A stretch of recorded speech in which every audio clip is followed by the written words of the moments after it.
Qu'est-ce qui se passe ce soir là devant le commissariat d'Aulnay-sous-Bois? Ce soir, on a notre organisation syndicale qui a appelé un rassemblement parce qu'on a des collègues qui ont été suspendus après une intervention, une non-affaire. Sauf que sur la pression des réseaux sociaux et de l'opinion publique, on a un préfet de police qui les a suspendus. Évidemment, il s'est évité de les convoquer pour le faire et il a diffusé un communiqué de presse sur Twitter. Et les collègues ont appris leur suspension en direct en même temps que tout le monde. C'est surprenant ça, c'est habituel? C'est plus que surprenant, c'est honteux. On est dans un état de droit aujourd'hui, il y a une justice qui doit primer avant tout. Et on lance des enquêtes, ok, mais on ne suspend pas indûment, injustement. Alors que, un, la procédure est carrée, deux, le PV d'interpellation, contrairement à la vidéo, donne les motifs d'action, pour les raisons pour lesquelles les collègues agissent. Trois, la garde à vue a été validée par le procureur.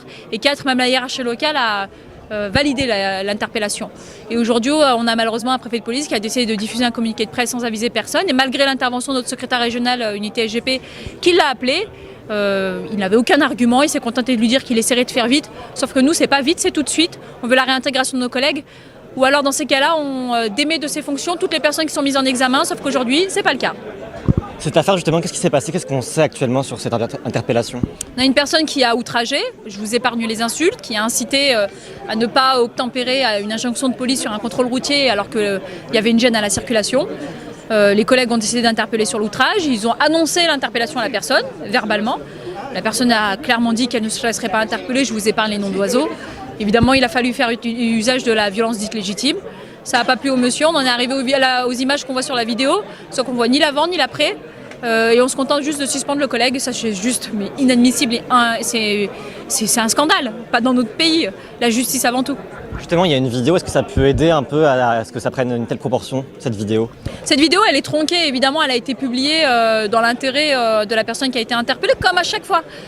Sauf qu'on a une frange, heureusement minoritaire de l'opinion publique, qui se laisse berner à chaque fois, sans qu'elle se rende compte qu'elle se met elle-même en danger. Parce que quand on fragilise les seuls qui protègent les concitoyens, on se met en danger. Parce qu'une fois qu'on n'aura plus de police, qu'est-ce qu'on aura? On aura l'anarchie. Et au final, on adhère à des opinions qui nous dépassent parfois. Et je parle de des concitoyens qui ont fait de la police son ennemi, alors qu'en réalité, il suffit juste de se référer aux faits. La vérité, on peut en faire un diagnostic et en trouver des solutions qui diffèrent d'une personne à l'autre, mais on n'a pas le droit de falsifier les faits. Et la justice, c'est d'abord les faits et le droit. On a l'impression que la police aujourd'hui va mal depuis plusieurs mois, plusieurs années. Ce soir-là, c'est la goutte d'eau qui fait déborder le vase. Mais la police, elle va mal, mais elle ne veut pas montrer ses faiblesses. Et c'est ça sa force aussi. La police va mal depuis de nombreuses années, sauf qu'aujourd'hui, on a décidé d'installer un rapport de force qui ne fait que commencer.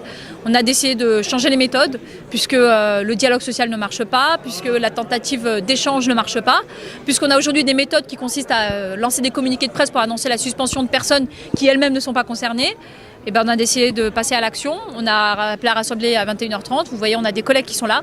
Et on appellera à rassembler tous les jours jusqu'à ce que nos collègues soient réintégrés. Et pour information, notre organisation syndicale a appelé au blocage des commissariats, intervention uniquement sur appel. Demain, demain soir, ici, pareil, rassemblement de policiers pour demander la réintégration? Tous les soirs, tous les jours, ça s'étendra sur le département, sur l'Île-de-France s'il le faut. De toute manière, on va appeler les collègues quotidiennement. On est en contact avec eux chaque jour, à chaque instant. On tourne sur des cycles de 24 heures et ça, malheureusement, certains l'oublient. On peut agir à tout instant du jour et de la nuit. On peut réserver aussi des surprises. On a vu qu'il y avait une manifestation à Paris le mois prochain. La police, elle est en colère là aujourd'hui? La police, elle n'est pas en colère. La police, elle est en train de lancer l'alerte en fait. On est en train de dire à nos concitoyens, arrêtez de vous faire berner par un des discours politiques, deux par des franges idéologiques qui ne servent que leur intérêt et certainement pas ceux de la justice et de la sécurité. On est en train de dire que le 2 octobre, on va aller sur la voie publique, non pas pour défendre des intérêts personnels, parce que dans l'absolu, on pourrait le faire dans notre coin, on a un rapport de force suffisant, nous, à la police. On est en train de dire à nos concitoyens qu'à chaque fois qu'on défait et qu'on démet la police, on démet la sécurité. Ça veut dire que demain, nos concitoyens vont devoir payer les pots cassés. D'ailleurs, aujourd'hui, on nous dit, on n'a pas assez de policiers, on a des interventions qui ne se font pas, on a des appels auxquels on n'a pas de réponse, pour lesquels on n'a pas de réponse, on a un manque de formation. Mais c'est tout ça en fait auquel on veut mettre fin.